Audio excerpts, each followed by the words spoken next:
original words of ordinary citizens. Ones who stood up and spoke. This is us at our best.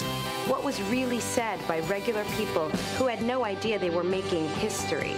This is The People Speak, and it's making history. The People Speak premieres Sunday, December 13th at 8 on History. And those are some of the headlines. This is Democracy Now!, democracynow.org, the War and Peace Report. We're broadcasting live from Copenhagen. This is Climate Countdown.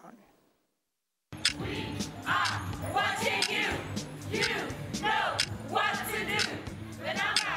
We live in a connected planet, whether economically or ecologically, but we don't pay much attention to the ecologic side. We are seeing a redefinition of environmentalism. Resist, mobilize, transform. Well, I think the fact that we're talking here about very significant money. We are suffering the most, but we have not caused the problem at the least. So for us, it's a justice issue. It is also a human rights issue. Developed countries have a historical responsibility. Most speakers who took part in the discussion today emphasized the importance of the Kyoto Protocol. 1.5 degrees, that's enough for our little islands in the Pacific to drown.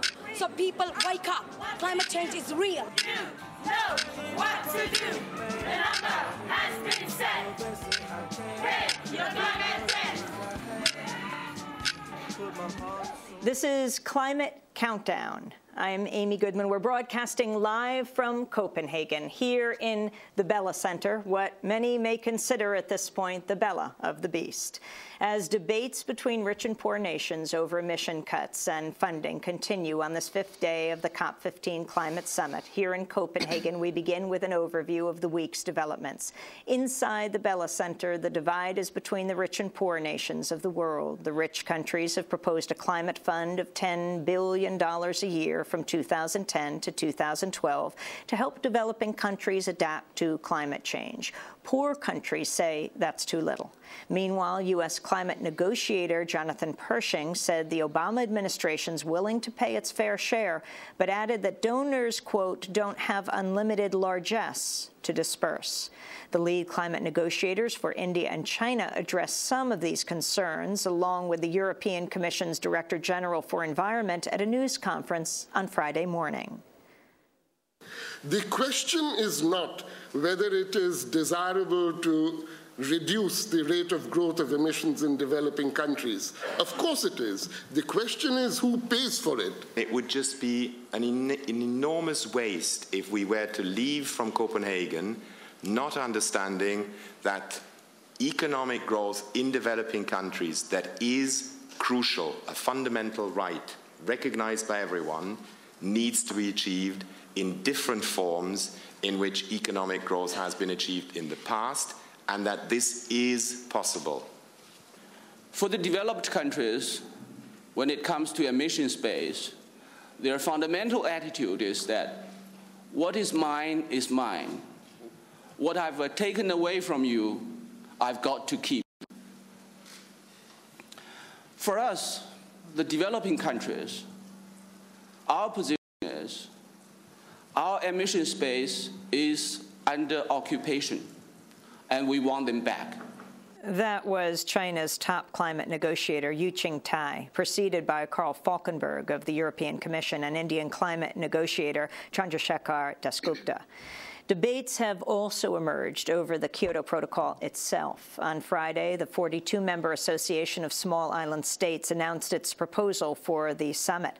Dominica Ambassador Crispin Gregoire explained their demands at a news conference. We are on the front lines of the climate change crisis. Some of our islands will disappear, we accept that, but we want an agreement that will address our survival. That is why we're here. We want two legal treaties, an amended Kyoto Protocol and a legally binding treaty for the long-term cooperative action under the convention. More on what's been taking place this week here at the Bella Center. I'm joined in Copenhagen by Kate Horner, policy analyst with Friends of the Earth. Welcome to Democracy Now! Explain what we have just watched and listened to. What's going on here? A lot of people, even inside the Bella Center, let alone the thousands of people who are gathering actually for protests beginning in the next few days, don't really understand understand what is being negotiated? Well, I think that's in part because there are profoundly different conceptions of what's actually being discussed here. For the wealthy world, this is about taking moderate deviations in their emissions where they take on slightly reduced emissions targets. For the developing countries, they recognize that this is about how to share the atmosphere fairly. We have a limited global carbon budget that has been used up by the wealthy world, and they have grown prosperous on the backs of dirty energy over the course of the last 150 years.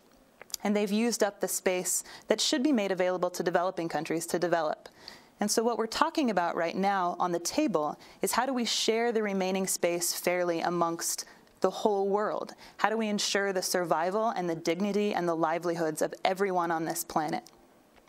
And there's a lot of different ideas about how to do that, but I think that across the board, and just as you said, Jonathan Pershing and Todd Stern, who lead the United States delegation, say that they recognize the role that they've played in emitting carbon, but they take no responsibility or culpability for it, which means that they're not providing any space for the rest of the world to develop, which is abhorrent, really, when you think about the rest, as a number of these delegates in civil society have said. It's not just about carbon emissions. These are their lives on the line. It's their survival. It's the survival of their families, and it's not just in the small island states. What do you mean not giving space for these countries to develop? That's a good question. Basically, what they're talking about is instead of taking the remaining space and sharing it, they're talking about locking in future emissions. So, for example, the U.S., they'll say that they're going to reduce their emissions by 17%. That's not good enough, period. But what that also means is that they're going to lock in the rest of their emissions over the future period. And because they're locking in their pollution, means that there's no space for the rest of the world to develop. Let's just clarify the 17% term, since the U.S. is using a different standard than everywhere else. Explain. 1990, the rest of the world. 2005, the United States. And I mean, this is a great example of why it's difficult to understand, is because we talk about different percentages and different base years. The U.S. proposal is that's currently on the table through the legislation is 17 to 20% below 2005 levels. The rest of the world uses 1990 levels. But again, that doesn't really reflect the historical emissions that have used up the atmospheric space that are causing the problem. And the 20% that the rest of the world is saying should be done based on the 1990 levels, some up to 49%, like Evo Morales of Ecuador is calling for that. In 2005 terms, that's what, like 4% the U.S. is proposing, 3 to 4%.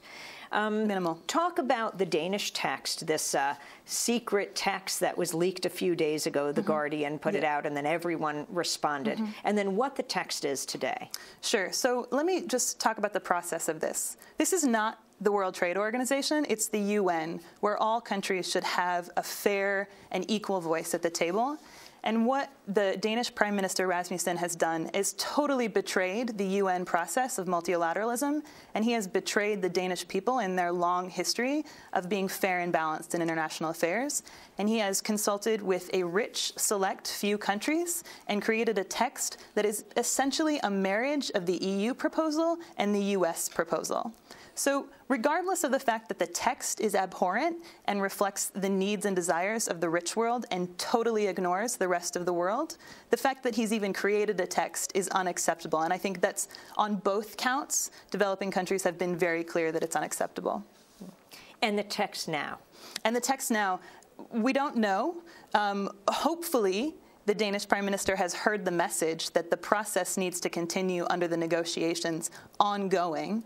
But it's entirely possible that they are continuing to draft new versions of the text to be issued next week as ministers and heads of state arrive. Talk about the arrival of the ministers and heads of state. We're talking about more than 100 of them, including President Obama, who will arrive on the last day on Friday.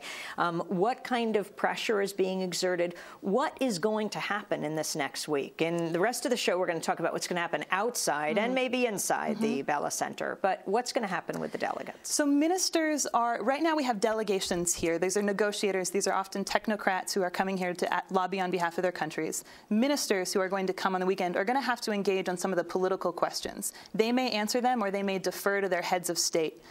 I think that the concern here is that these folks who are in political positions may come under extraordinary pressure from the wealthy world. We are talking about a situation in which the wealthy world recognizes the stakes on the table